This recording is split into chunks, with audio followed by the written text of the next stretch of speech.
Hello, a very good afternoon, each and everyone. This is Professor Anita Goswami from Shahid Mangal Pandey Government PG College, Meerut, and my topic is for today's lecture series: ancient culture and religion.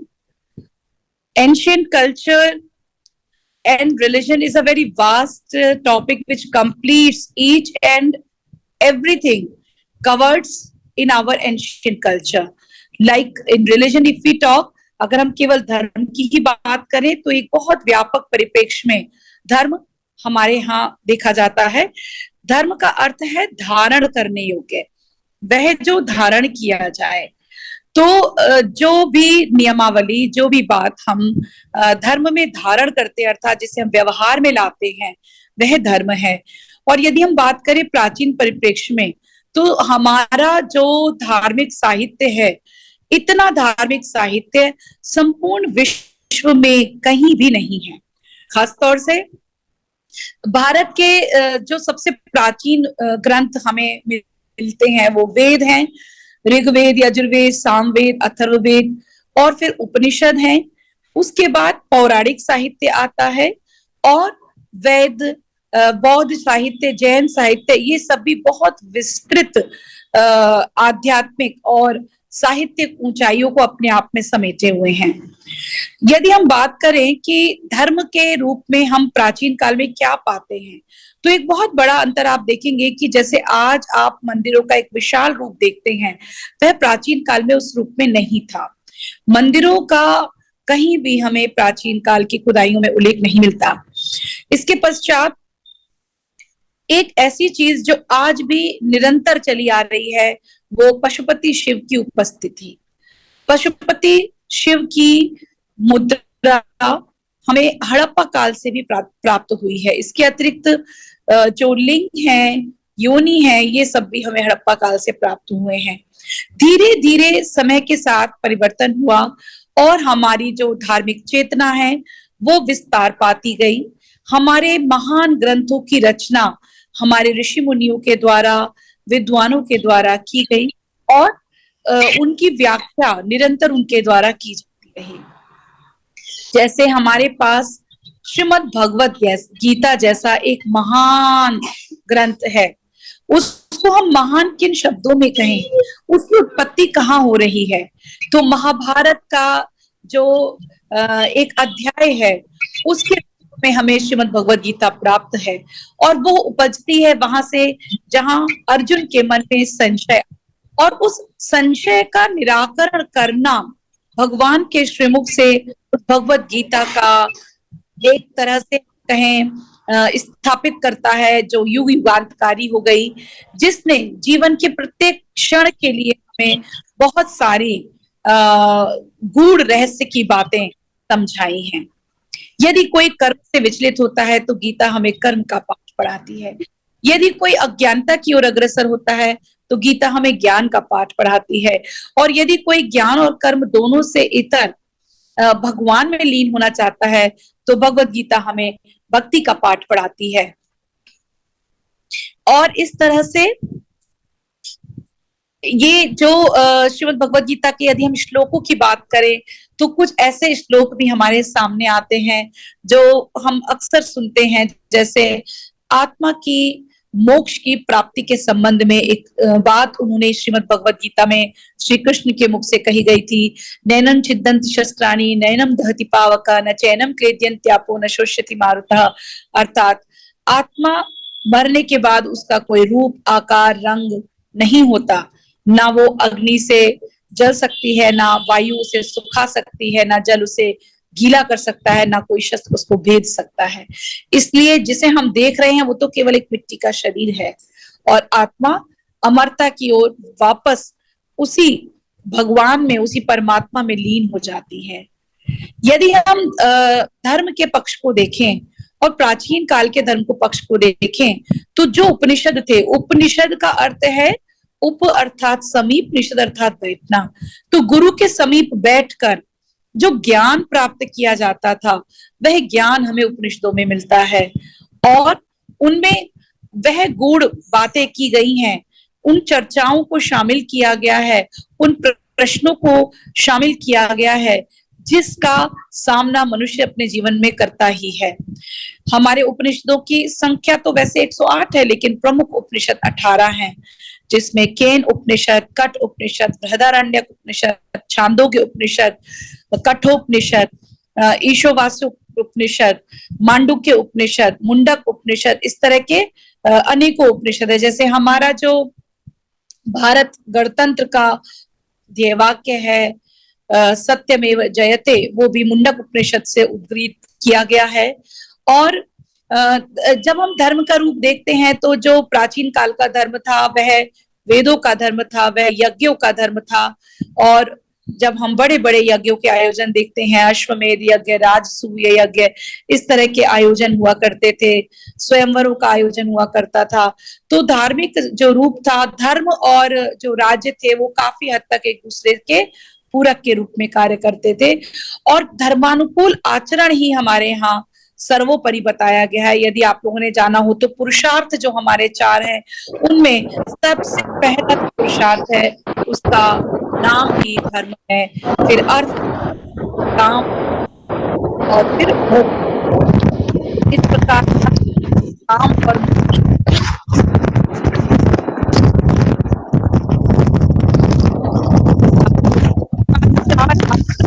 देखते हैं, मनुष्य अपने जीवन के 25-25 वर्ष एक आश्रम में व्यतीत करता था। गृहस्थ आश्रम, वानप्रस्थ, संन्यास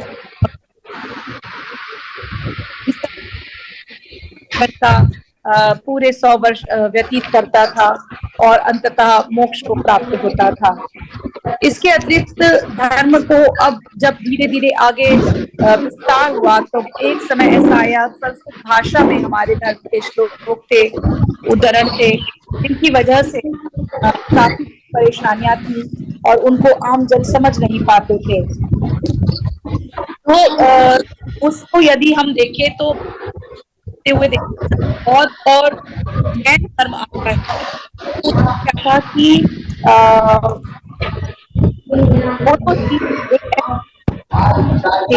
प्लीज अपना माइक म्यूट करें, बहुत डिस्टर्बेंस है। रेल से कौन जुड़े हैं, माइक को म्यूट करना। तो जो धर्म है वो बहुत एक व्यापक रूप में आ गया था। इसके पश्चात जो हम देखते हैं कि आप बौद्ध धर्म विस्तारित हो रहा है, जैन धर्म विस्तारित हो रहा है, तो उसके पीछे कहीं ना कहीं हिंदू धर्म के वे कर्मकांड थे, वो स्थायित्व था जो हिंदुओं को अनुमति नहीं देता था कि वो व्यापार वाणिज्य इत्यादि कर सकें। तो वे लोग जो विदेशों में जाकर व्यापार करना चाहते थे या जो हिंदू धर्म में किसी प्रकार से अपने आप को उच्च स्थान पर नहीं पाते थे, वो लोग बौद्ध और जैन धर्म की ओर अग्रसर हुए। दूसरे जो लोग संस्कृत भाषा का पूर्णतः ज्ञान नहीं रख पाते थे, वो भी पाली भाषा जो कि आम बोलचाल की भाषा थी उसकी ओर बढ़े और उन्होंने उस धर्म को अपनाया जो उनको एक साधारण रूप में जीवन जीने की कला को देता था। इस प्रकार जो प्राचीन हमारा कल्चर है, जिसे हम अपनी संस्कृति कहते हैं, वो बहुत अच्छी तरीके से फलीभूत हुई, पुष्पित और पल्लवित हुई, अंकुरित हुई और उसका आज एक विशाल वृक्ष के रूप में हम आना देख पा रहे हैं।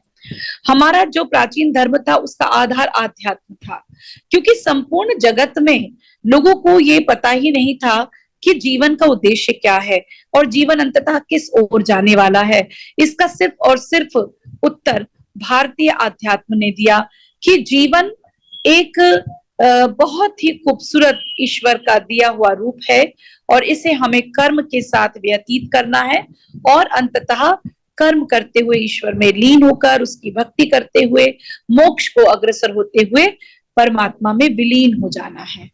तो ये था धर्म का सर्वोच्चकारी रूप। हमने अपने ऋषियों को देखा, राजा जनक का उदाहरण यहाँ देना समीचीन होगा, जो कि एक राजा होते हुए भी एक तपस्वी की भांति थे और लोग उनसे शिक्षा लेने ग्रहण करने जाया करते थे, क्योंकि ज्ञान एक सबसे बड़ी चीज है। आदि शंकराचार्य जी ने कलारी से निकलकर धीरे धीरे संपूर्ण भारत का भ्रमण किया और उन्होंने जब ये पाया कि भारत में हिंदू धर्म उस काल में, उनके काल में यानी 8वीं शती में आते आते काफी हद तक धरातल की ओर जा रहा है, रसातल की ओर जा रहा है, तो उन्होंने उसके लिए कुछ प्रयास किए। उनमें से ही प्रयास जो हमें दिखाई देते हैं वो 4 मठों की स्थापना उन्होंने भारत के 4 प्रमुख केंद्रों पर की। और जैसे ज्योतिष मठ जो है बद्रीनाथ में, फिर द्वारकाधीश में, फिर श्रृंगेरी में और एक जगन्नाथपुरी में। इस प्रकार 4 सेंटर्स उन्होंने, 4 पिलर्स खड़े किए भारत में, जिसमें से कुछ विष्णु के और कुछ शिव के रूप में हमें दिखाई पड़ते हैं। तो बहुत इंपॉर्टेंट काम उनके द्वारा किया गया। प्रत्येक मठ के साथ उन्होंने, आश्रम जो के साथ उन्होंने अपना पूरा एक सेटअप डेवलप किया, उसकी एक नदी, उसका एक देवता, उसका एक वेद, ये सब उन्होंने निर्धारित किया हुआ था। तो कुछ अगर हम बच्चों को क्या हम दे सकते हैं अपने धर्म से, क्या हम उन्हें कहें, क्योंकि कोई भी आज के समय में इतना समय नहीं निकाल पाता कि वो अपने धार्मिक पुस्तकों का अध्ययन कर सके या उनको जान सके। रामायण को पढ़े, महाभारत को पढ़े, भगवत गीता को पढ़े, तो हमें कम से कम उनको इस और इंगित करना चाहिए कि वो एक बार अपनी पुस्तकों को देखें, उनको समझें और उनको करें। तो उससे उन्हें ज्ञान होगा, उन्हें उपनिषदों के विषय में पता चलेगा कि क्या बात उनको उपनिषद सिखा रहे हैं, उनको क्या बात रामायण से शिक्षा मिलती है, महाभारत से क्या उनको शिक्षा मिलती है। एक समय ऐसा आया, इतिहास के दृष्टिकोण से यदि हम बात करें, तो भारतीय जो साहित्य था, जो प्राचीन धार्मिक साहित्य था, वो क्योंकि इतिहास भी बताता है। आज हम श्री राम के विषय में या हस्तिनापुर के विषय में, महाभारत और रामायण के माध्यम से ही जानते हैं, लेकिन जब पाश्चात्य इतिहासकारों ने इतिहास की परिभाषाएं देनी प्रारंभ की, तो उन्होंने उसमें कुछ ऐसे शब्दों को शामिल किया, कुछ ऐसे सिद्धांतों को शामिल किया जिस पर हमारे प्राचीन धार्मिक ग्रंथ जो थे पूरी तरह खरे करते थे। और उसके आधार पर उन्होंने यह कहना प्रारंभ किया कि भारतीय इतिहास चेतना के ज्ञाता नहीं थे और उनके पास कोई इतिहास चेतना नहीं थी और उनको इस तरह का कोई ज्ञान नहीं था कि वो इतिहास लेखन कर सकें। और उस दृष्टिकोण से उन्होंने केवल एक कल्हड़ की राजतरंगिणी को ही इस योग्य माना कि वह ऐतिहासिक परिप्रेक्ष्य में पूर्णतया फिट बैठती है और वह एक ऐतिहासिक ग्रंथ है। लेकिन क्या हम महाभारत और रामायण को झुटला सकते हैं? क्या हम उसको, उसकी सत्यता पर कोई संदेह प्रकट कर सकते हैं? कदाचित नहीं, क्योंकि हमारे जो पुरातात्विक स्रोत है वो भी हमें सभी जानकारियां देते हैं। हस्तिनापुर से हमें महाभारत काल की समस्त सामग्रियां प्राप्त होती हैं, इसी प्रकार अतरंजी खेड़ा से, इसी प्रकार आंवला के समीप अहिक क्षेत्र से, तो सभी चीजें यहाँ पर विराजमान है। और आज जब हम धर्म की बात करते हैं तो कहीं ना कहीं हम इसे एक पुनर्जागरण काल में भी देख सकते हैं कि एक जो धर्म है वो पुनर्जागरण की ओर है, लोगों में चेतना का संचार हो रहा है, वो चीजों को जान रहे हैं और अगर नहीं जान रहे तो उसका प्रयास कर रहे हैं, जो कि एक बहुत अच्छी संकेत है, अच्छा संकेत है हमारे आगे आने वाले समय के हिसाब से। तो जो प्राचीन कल्चर है, प्राचीन जो हमारा संस्कृति है, वो धार्मिकता से परिपूर्ण थी और उसमें सभी कुछ जो चीजें थी वो सब हमें इस तरह से बताती हैं, जो एक जीवन जीने की कला जो है उसका हमें भान कराती हैं।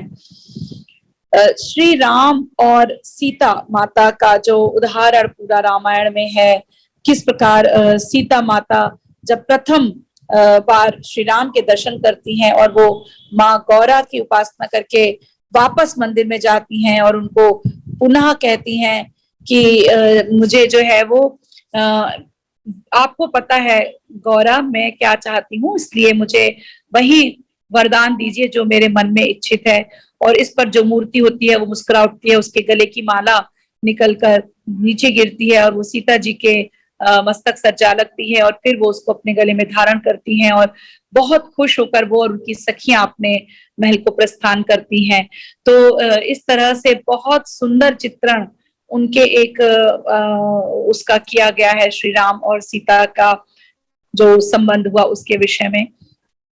इसी प्रकार जो हमारी श्रीमद् भगवत गीता है वो परेशानी में फंसे हुए लोगों को सदैव मार्ग दिखाती है, उसका मार्ग प्रशस्त करती है।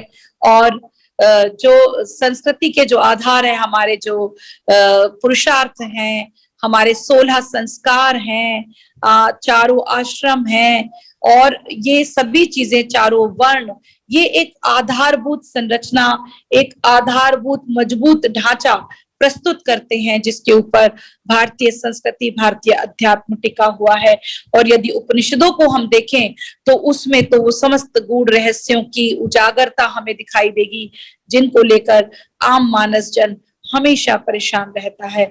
और आधुनिकता के इस युग में, जबकि संपूर्ण जीवन लोगों का भागम भाग भरी जिंदगी जी रही है, इस समय हमें समय निकाल कर अपने आध्यात्मिक स्रोतों को पढ़ना चाहिए, आध्यात्म का पालन करना चाहिए, और ये जानना चाहिए कि क्यों भारतीय संस्कृति इतनी समृद्ध है, और क्यों हम हमेशा ये कहते हैं कि यही एकमात्र संस्कृति है जो विश्व गुरु के पद पर आसीन हो सकती है। और इसमें कहीं कोई भी दुराव नहीं है, इसमें कहीं कोई संदेह नहीं है।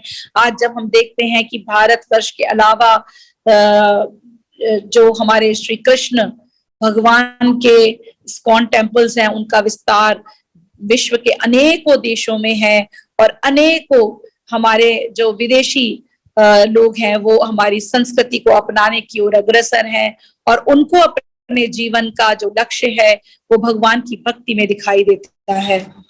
नवदा भक्ति की बात श्री रामचरितमानस में शबरी के समय पर की गई है। श्री राम जब उसमें बताते हैं उनको कि कोई किस किस प्रकार से मेरी भक्ति कर सकता है, इसी प्रकार से जो हमारे श्रीमद् भगवत गीता है उसमें भी श्री कृष्ण जो है 12वें अध्याय के श्लोकों में, जो कि कुल 12 श्लोक हैं, और अगर उनको पढ़ा जाए तो उसमें वो बताते हैं कि आवश्यक नहीं है कि आप एक माला लेकर मेरा जप करते रहें और सब कार्य क्रियाकलाप अपने बंद कर दें। उसके स्थान पर आप किन किन रूपों में मेरी भक्ति प्राप्त कर सकते हैं उसका वो पूरा उल्लेख करते हैं, और बताते हैं कि मुझे वो प्रिय है जो अपने बड़ों का सम्मान करता हो, मुझे वो प्रिय है जो किसी भी भाव में संभाव रखता हो, वो जब उसको दुख हो तो वो संताप ना करे, जब उसको प्रसन्नता हो तो वो अत्यंत उत्साहित होकर, हर्षोन्वित होकर ज्यादा अपने आप का एक्सपोजर ना करे। तो इन सब बातों का हमें बहुत ज्ञान इन चीजों से प्राप्त होता है। और यदि हम भारतीय संस्कृति की बात करें तो ये इतनी रिच है। सभ्यताएं तो आती जाती रही, लेकिन जो भारतीय संस्कृति है वो हमारे मूल में रची बसी है। हम अपने त्योहारों के माध्यम से उनकी अभिव्यक्ति करते हैं, हम अपने पारिवारिक समरसता, प्रेम, आपसी भाईचारा, इनके माध्यम से उस संस्कृति का वहन करते हैं। और यह वह संस्कृति है जो एक पीढ़ी से दूसरी पीढ़ी और दूसरी पीढ़ी से तीसरी पीढ़ी की ओर निरंतर अग्रसर है और सब लोगों तक सहज भाव से उपलब्ध है, पहुंच रही है। यदि कोई हमारे साथी कोई प्रश्न है आपके मन में तो आप पूछ सकते हैं। और मैंने बहुत ही सरल शब्दों में अपने विषय को रखा है ताकि एक मोटे मोटे तौर पे आप ये जान सके कि हम इस टॉपिक से आखिर क्या समझते हैं। यदि हम विस्तार में जाते हैं तो ये एक एक विषय जो हमने उठाए उन पर अपना अपना एक एक अलग लेक्चर बन जाता है। तो मैं स्वागत करूंगी और साथ ही में मैं धन्यवाद दूंगी आपके सोशल सर्च फाउंडेशन का कि उन्होंने मुझे इस मौके को दिया कि मैं इंटरेक्शन कर सकूं, मैं अपनी बात आप सबके समक्ष रख सकूं और वैचारिक हमारा आदान प्रदान हो सके। उसके लिए मैं हृदय से धन्यवाद ज्ञापित करना चाहती हूँ सोशल सर्च फाउंडेशन का। Subscribe now and press the bell icon, never miss an update.